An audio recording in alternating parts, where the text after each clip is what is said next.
今年客家贡献奖海外推广对杰出成就奖嘅得主係長期喺打喺美國華盛頓嘅劉萬雄。劉萬雄係航太專家，咪係有名嘅旅行社嘅總裁。喺國外喺地按多年，行係成功掛雕輪客家文化，而係幾多海外客家社團嘅重要成員，對山歌班、客語班到文創商品嘅推展，都看得到伊嘅成績。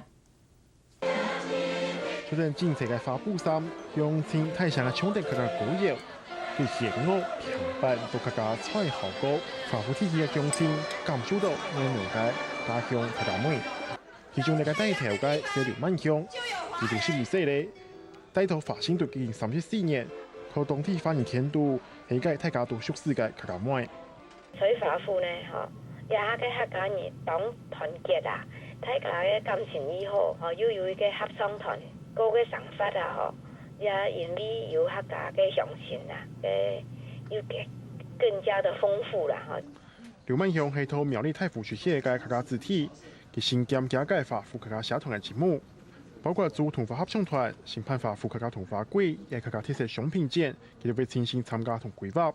為本客家文化是一套關懷優秀嘅傳承。都全面嘅講英文當做主流啊，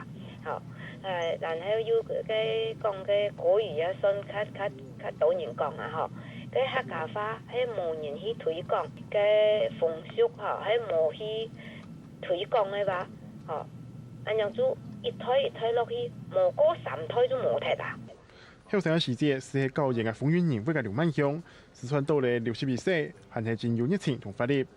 對那三個航太專家都係為自家創業，變做華盛頓地區有名旅行社嘅總裁。劉萬雄愛做，所以做到真好，因為希望未來是繼續貢獻自家力量，到海外傳揚優美嘅客家文化。客家新聞彭正榮、廖啟正台北報道。